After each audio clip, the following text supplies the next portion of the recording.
Bundan sonra da oradaki kardeşlerimizin sesini duyduğumuzu, insanlığa duymak istediğimizi ifade etmek için çeşitli vesilelerle bir araya gelmeye devam edeceğiz.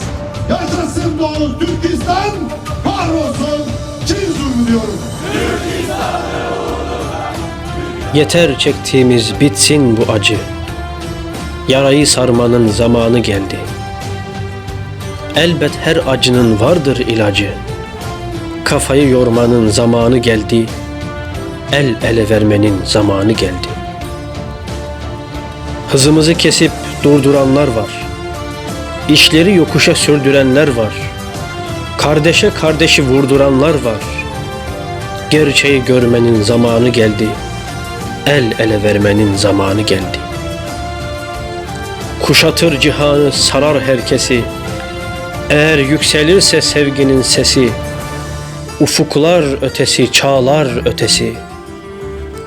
Hayaller kurmanın zamanı geldi. El ele vermenin zamanı geldi. Bu azap ne kadar sürecek böyle? Bu bozgun, bu çöküş yetmez mi söyle?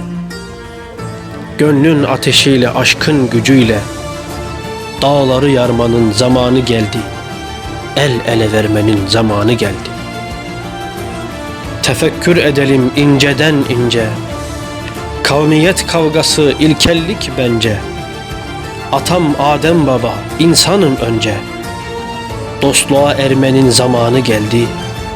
İçeri girmenin zamanı geldi. El ele vermenin zamanı geldi. İnsanlık susma, Türkistan'da zulüm var.